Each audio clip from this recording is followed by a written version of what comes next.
வணக்கம். இந்த சுவாரஸ்யமான கதை அலசலுக்கு உங்களை வரவேற்கிறேன். இன்னைக்கு நாம பார்க்க போறது நம்ம சிந்தனையை தூண்டக்கூடிய ஒரு அருமையான வரலாற்று பதிவு. அதாவது கிருஷ்ணதேவராயர் அவையில நடந்த ரொம்பவே பிரபலமான தண்ணீர் கிண்ணம் அப்படிங்கிற தெனாலிராமன் கதையை தான் நம்ம அலச போறோம். ஒரு பெரிய பிரச்சனையை எப்படி புத்திசாலித்தனமா அணுகலாம் அப்படிங்கறத இந்த கதை நமக்கு ரொம்ப அழகா சொல்லிக் கொடுக்குது. சரி, நேரடியா விஷயத்துக்குள்ள போயிடலாமா? இன்னைக்கு நாம பார்க்க போற முக்கிய சவாலே இதுதான். கொஞ்சம் கற்பனை செஞ்சு பாருங்களேன்.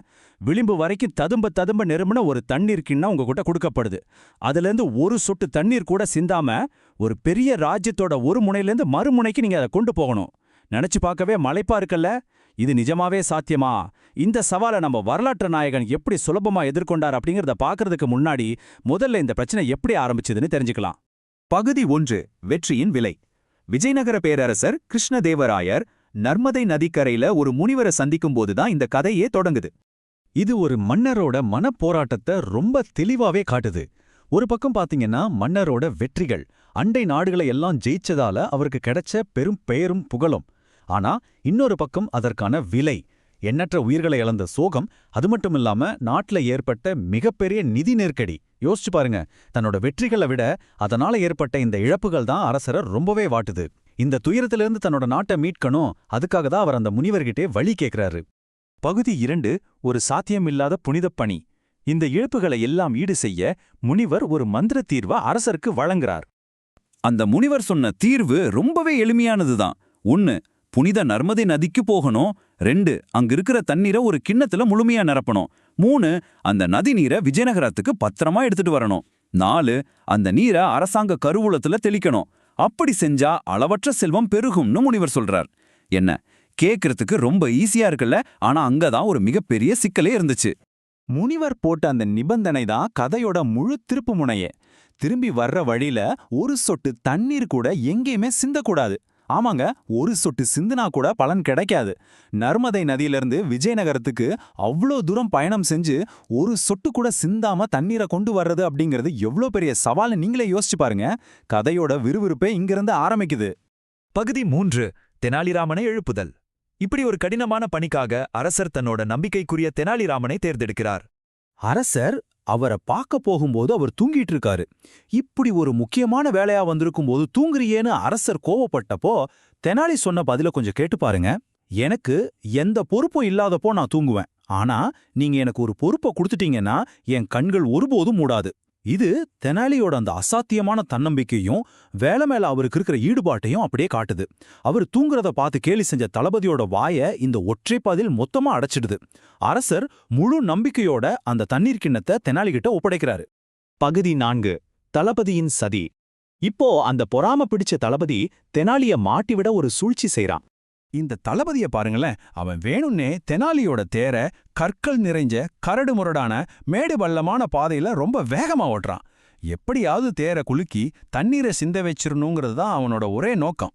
ஆனா நம்ம தெனாலிய பாருங்க, அந்த பயங்கரமான குலுங்குற பயணத்தை பத்தி துளி கூட கவலைப்படாம தேருக்குள்ள ரொம்ப நிம்மதியா தூங்கிட்டு இருக்கார். பொறுப்பை கொடுத்தா கண்ணையே மூட மாட்டேன்னு அரசர்கிட்ட பெரிய வசனம் பேசின தெனாலி இப்ப நல்லா கொரட்டை விட்டு தூங்குறத பார்த்து தளபதிக்கு ஒரு பக்கம் ஆச்சரியம், இன்னொரு பக்கம் எப்படி இருந்தாலும் மாட்டிக்கிட்டான்னு ஒரே மகிழ்ச்சி. ஆனா அரண்மனையை சென்றடைஞ்சதும் நிலைமை அப்படியே தலைகீழாகுது.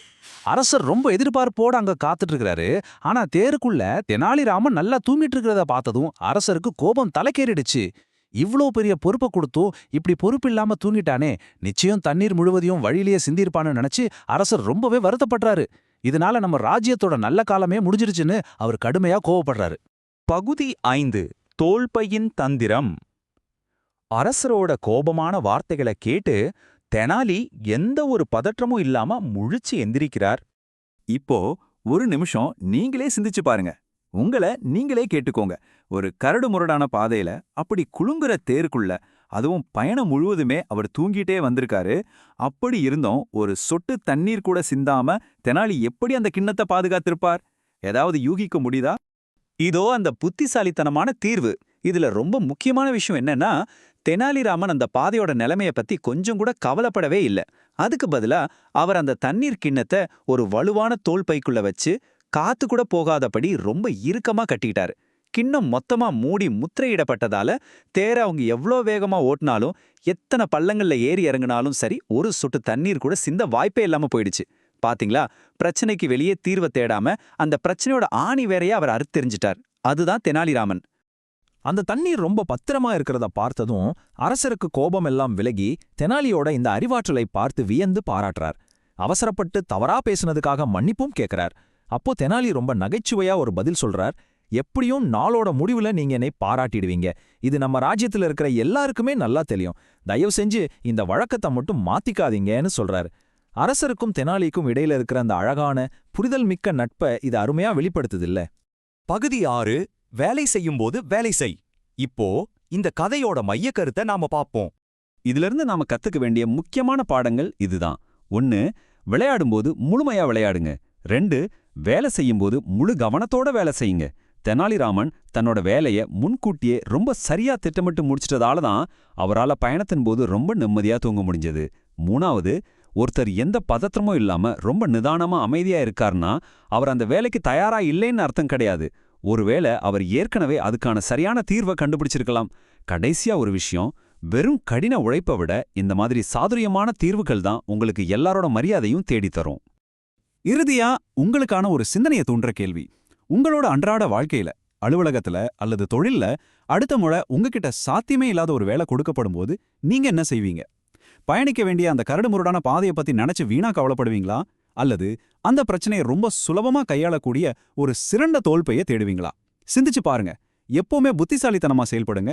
இந்த கதை அலசல் கண்டிப்பா உங்களுக்கு பயனுள்ளதா இருந்திருக்கும்னு நம்புறேன். மீண்டும் இதே மாதிரியே ஒரு சுவாரஸ்யமான தலைப்போடு உங்களை சந்திக்கிறேன்.